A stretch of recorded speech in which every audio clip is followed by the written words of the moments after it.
Hi guys, सब बच्चों को प्यार भरा नमस्कार। कैसे हैं आप सब? स्वागत है आप सबका आज के इस सेशन में और मैं उम्मीद करता हूँ सभी बच्चे बहुत बढ़िया होंगे एंड आप हमारे इन सेशंस का लुत्फ उठा रहे होंगे। एग्जाम हमारे आने वाले हैं एंड आई होप कि हम पूरी तरह से कमर कसते हुए तैयार हैं एंड बेस्ट शॉट एग्जाम में अपना देने के लिए अपनी मेहनत कर रहे हैं। Because I do not want कि कोई भी स्टूडेंट रिजल्ट डे पर रिपेंट करे। तो अपनी तैयारी जो है पुत्र करते रहिए, मेहनत करते रहिए, मेहनत का फल मिलेगा जरूर। हाँ जी, हमारे आज के सेशन में एक बार फिर से आपका स्वागत करता हूं। 21 days challenge for advance account cost and FMSM is going on, जिसमें कॉस्ट के हम ऑलरेडी 13 सेशंस अपने कर चुके हैं एंड आज बारी है 14th नंबर सेशन की, जहां पर बात करेंगे स्टैंडर्ड कॉस्टिंग की। स्टैंडर्ड कॉस्टिंग में दो भाग में आपसे डिस्कस करने वाला हूं, तो डे 14 यानी कि आज और नेक्स्ट वाला डे 15 दोनों में ही स्टैंडर्ड कॉस्टिंग का चर्चा मैं करूंगा, क्योंकि एग्जाम में इस चैप्टर से क्वेश्चन आने का चांस रहता है ज्यादा और नंबर ऑफ कॉन्सेप्ट थोड़े ज्यादा हैं, तो एक में करने की बजाय हमने इसको दो सेशन में स्प्लिट किया है। ठीक है ना। वीडियो को आप लाइक कर दीजिए अगर यहां तक पहुंच चुके हैं और चैनल को कर लीजिए सब्सक्राइब, बेल आइकन कर लीजिए press, so that important notification कोई भी मिस ना होने पाए, क्योंकि आने वाले दिनों में और भी बहुत ज्यादा कंटेंट आपके साथ में शेयर करने वाला हूं यूट्यूब पर। साथ ही साथ इन सेशन में जो नोट यूज हो रहे हैं आप कहां से ले सकते हैं? टेलीग्राम चैनल से, तो वहां पर भी आप पहुंच जाएंगे। इसी के साथ आपको लेकर चलता हूं आज के सेशन में पुत्र 21 डेज चैलेंज के अंदर, जहां आज बारी है कॉस्ट के पुत्र डे नंबर 14 दी स्टैंडर्ड कॉस्टिंग और साथ में लिखा है 1। मतलब आप समझ गए हैं कि आज है इसका सेशन नंबर 1 और अगली क्लास में इसका सेशन नंबर 2 होगा। अरे भाई बन जा, क्यों नहीं बन रहा है? हाँ जी।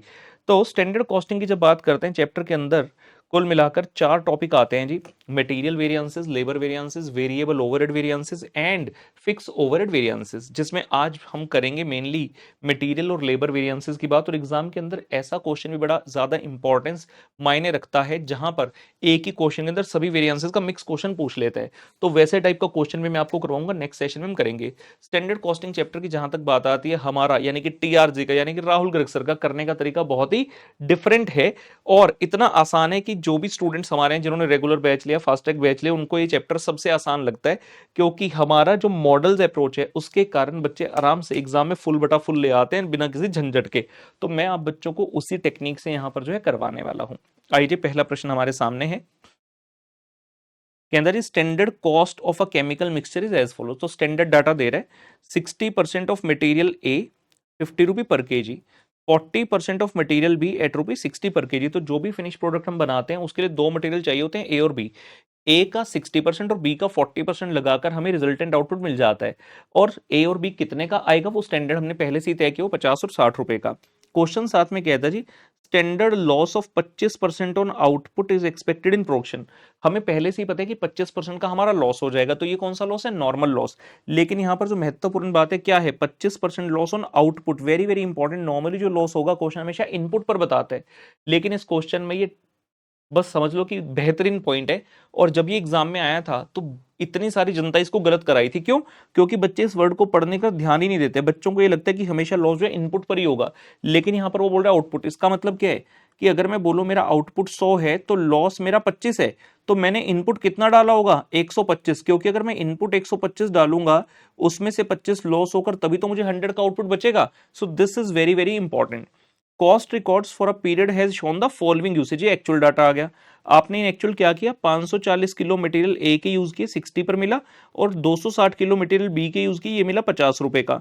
और जो क्वांटिटी प्रोसेस हुई that was 680 kilogram of the good product. मतलब इसका क्या है कि 680 kilo is my actual output. Question कहता है जी from the given information calculate all the variances, material cost variance, material price variance, material usage variance, material mix and material yield variance.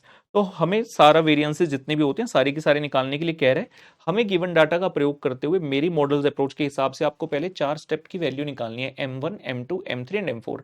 जहां पर M1 सबसे ज्यादा एक्चुअल होता है, फिर धीरे धीरे उसमें स्टैंडर्ड का फ्लेवर हम डालते जाते हैं, और जो लास्ट स्टेप होता है that is always the output based step. किस तरीके से? देखिए,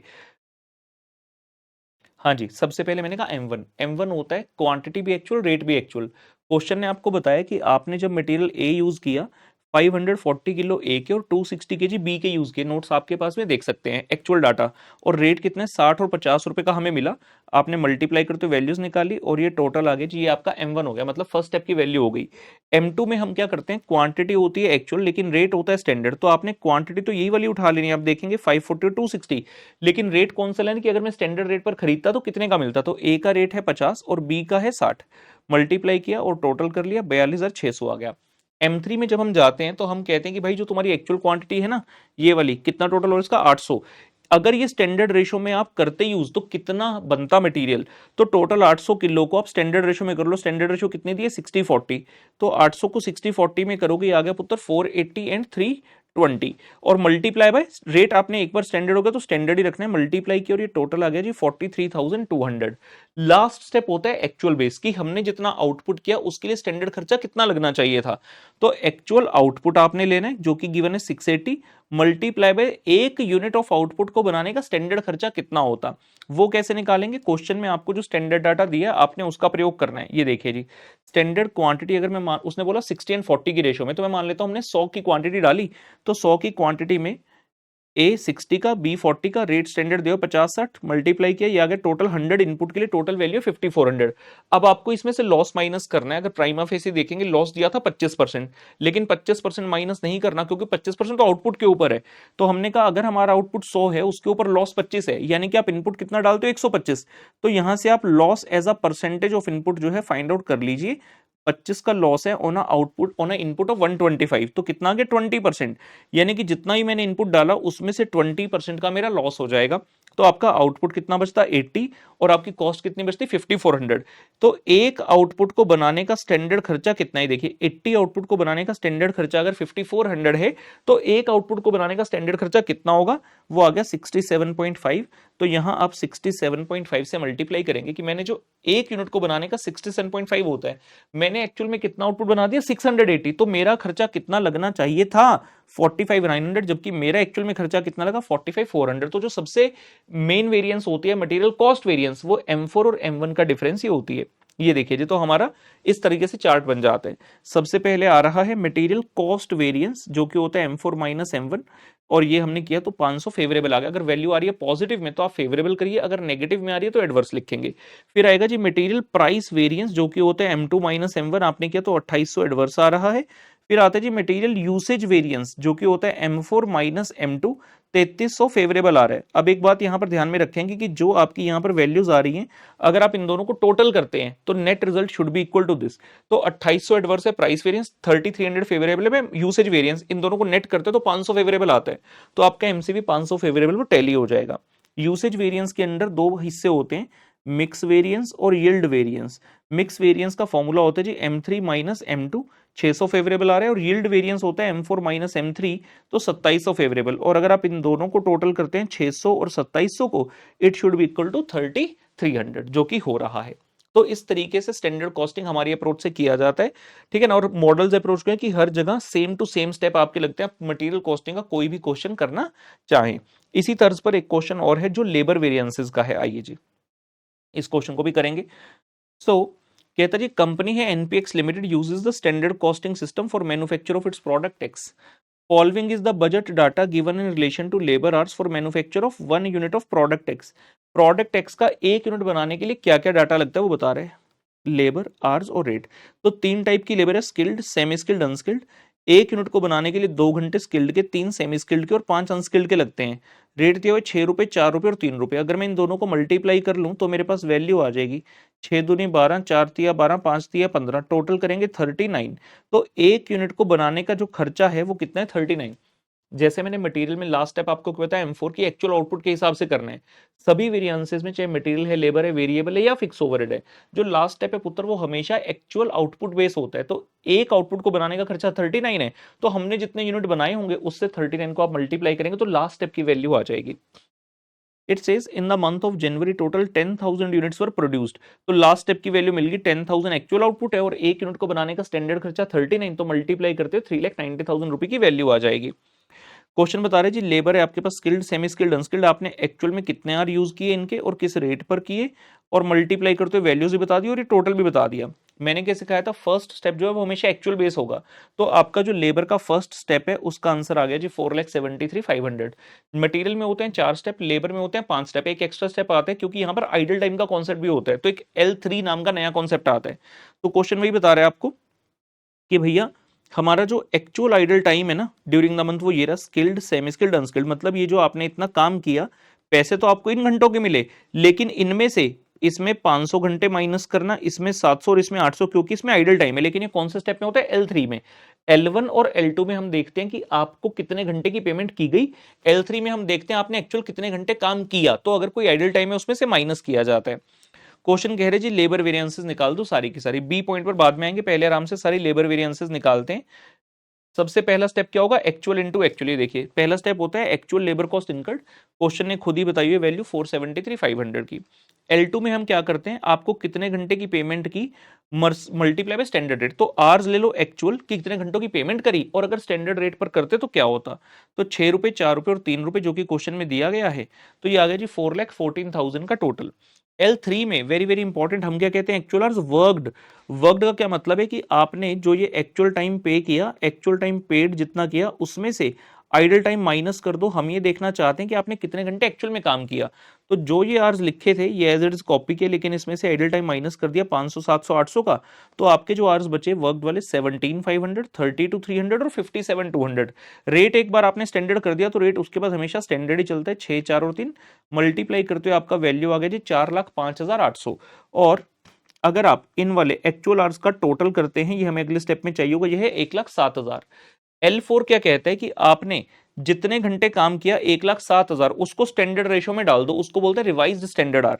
तो revised standard hours multiply by standard rate. Rate तो जो एक बार स्टैंडर्ड हो गया मैंने बताया सेम ही रहेगा, 6, 4 और 3।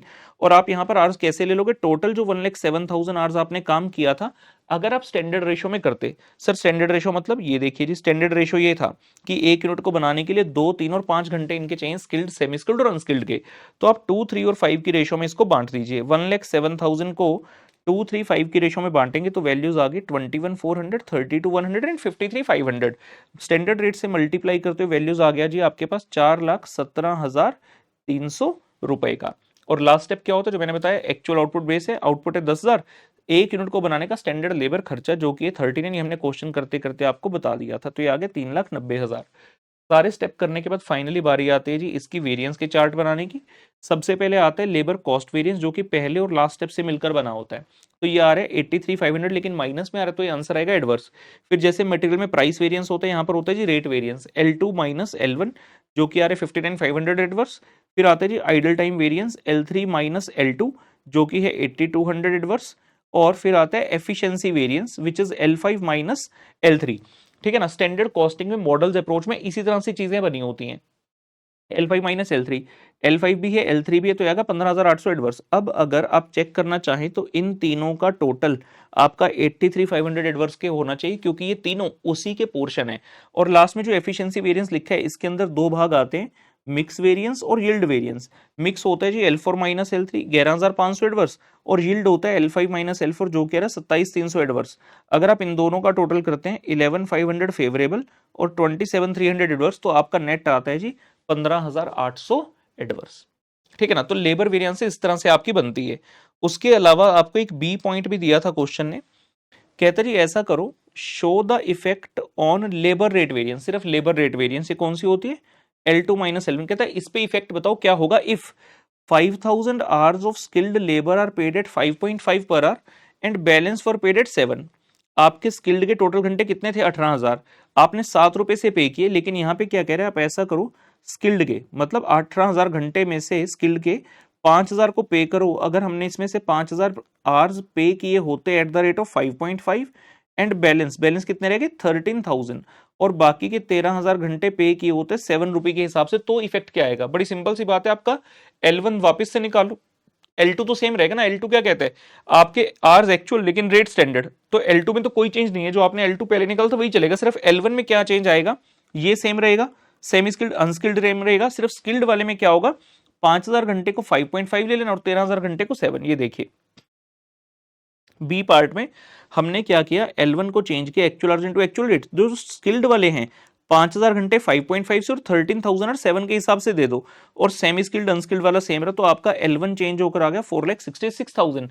ऑब्वियसली L2 में कोई चेंज नहीं आएगा क्योंकि L2 तो स्टैंडर्ड रेट से होता है, तो L2 जो आपने पहले निकाला था ये वाला ही चल जाएगा 4,14,000 रुपए का, और इसमें से माइनस कर दो आप नए वाला L1 52,000 एडवर्स, आ गया आपका आंसर। तो पहले कितना आ रहा था 59,500 एडवर्स, अब आया 52,000 एडवर्स, तो अपना कंक्लूडिंग रिमार्क दे देंगे, so the labour rate variance is changed from this, ये आपका फर्स्ट पार्ट में आंसर था लेबर रेट वेरिएंस का, टू दिस जो नया आंसर आपका आया है।